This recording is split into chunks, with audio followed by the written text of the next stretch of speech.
Lembaga keuangan mikro syariah adalah lembaga keuangan yang didirikan khusus untuk memberikan jasa pengembangan usaha dan pemberdayaan masyarakat, terutama melalui simpanan, pinjaman atau pembiayaan usaha skala mikro serta jasa konsultasi pengembangan usaha yang seluruh operasionalnya dan produknya dijalankan berdasarkan prinsip-prinsip syariah. Baitul Mal wa Tamwil adalah lembaga keuangan syariah masyarakat yang menghimpun dan menyalurkan dana, membantu usaha kecil serta mengelola dana sosial seperti zakat dan infak untuk pemberdayaan ekonomi masyarakat. BMT mulai berkembang di Indonesia sejak 1990-an sebagai solusi keuangan syariah bagi masyarakat kecil dan UMKM yang sulit mengakses bank konvensional. Seiring waktu, BMT terus tumbuh dan berperan penting dalam pemberdayaan ekonomi rakyat seperti pengelolaan dana sosial seperti zakat dan sedekah. Perbedaan BMT dengan bank syariah seperti yang ada di foto ini.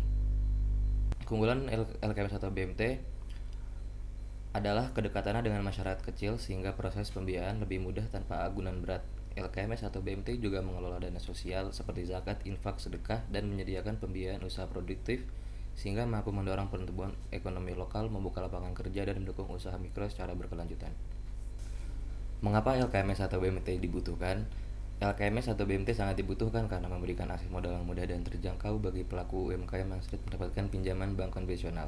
Selain itu, LKMS atau BMT memberdayakan ekonomi lokal, meningkatkan kesejahteraan masyarakat, dan membantu mengurangi kemiskinan. Dengan layanan keuangan berbasis prinsip syariah, LKMS atau BMT memperluas inklusi keuangan yang adil dan sesuai syariah, sekaligus mengelola dana sosial untuk pemberdayaan masyarakat kurang mampu. Dasar hukum dan prinsip syariah. Undang-Undang Nomor 1 Tahun 2013 tentang Lembaga Keuangan Mikro. Undang-undang ini mengatur secara khusus tentang lembaga keuangan mikro di Indonesia termasuk yang berbasis syariah seperti BMT. Di pasal 5 dijelaskan bahwa LKM boleh dijalankan dengan prinsip syariah. Artinya, BMT yang beroperasi dengan prinsip Islam sah secara hukum dan diakui oleh negara. UU ini juga mengatur hal-hal penting seperti izin usaha, pengawasan, kegiatan simpan pinjam, dan perlindungan nasabah. Peraturan OJK. OJK sebagai lembaga resmi yang mengawasi sektor jasa keuangan mengeluarkan aturan teknis untuk LKM dan LKMS.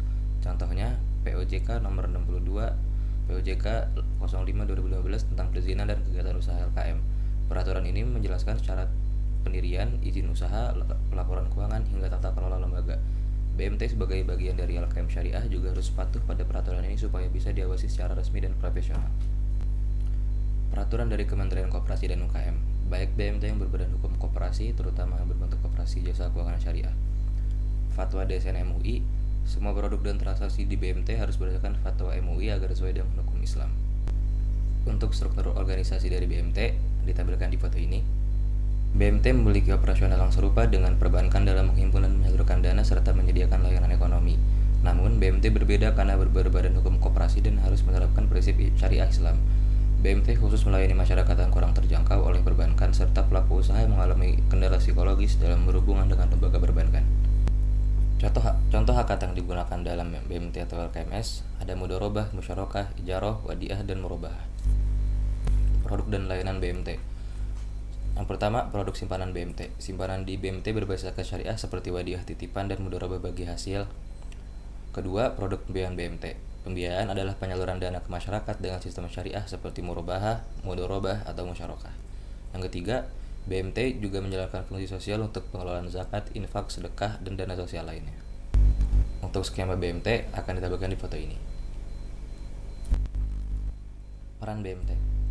BMT sebagai pendukung UMKM memberikan akses pembiayaan yang mudah dan murah bagi pelaku UMKM, meningkatkan kualitas pelaku usaha mikro.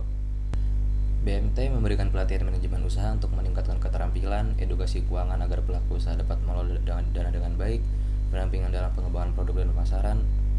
Dan BMT juga menyediakan produk tabungan untuk mendorong masyarakat menabung, pembiayaan produktif untuk usaha yang berpotensi, kegiatan sosial yang mendukung kesejahteraan masyarakat. Biasanya, BMT yang terkenal di kalangan masyarakat adalah yang berada dalam naungan organisasi atau lembaga atau yayasan Islam seperti KSPPS BMT Idkon, BMT Barroh, BMT Unisba, dan BMT Darut Tauhid. Tantangan dari BMT atau KMS. Belum ada regulasi yang seragam dan jumlah pasti BME masih belum diketahui.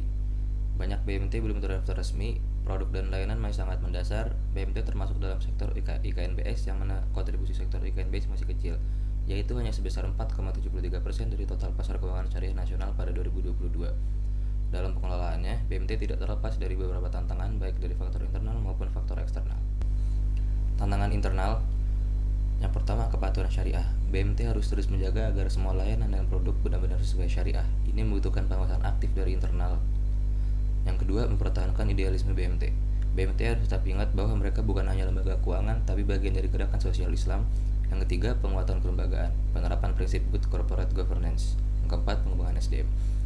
Untuk tantangan eksternal, yang pertama di dinamika makroekonomi Indonesia, legalitas dan regulasi, pengawas koperasi, peran dan posisi koperasi, aspek sosial politik, aspek lingkungan hidup, energi, dan SDA.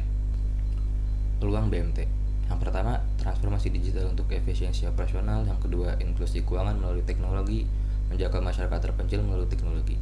Yang ketiga, dukungan pemerintah dan regulasi. Yang keempat, pengembangan produk dan layanan digital. Yang kelima, kolaborasi dengan ekosistem digital syariah. Kesimpulannya, BMT berperan penting dalam pemberdayaan UMKM dengan menyediakan pembiayaan syariah yang mudah diakses, pendampingan usaha, serta pengelolaan dana sosial seperti zakat dan infak.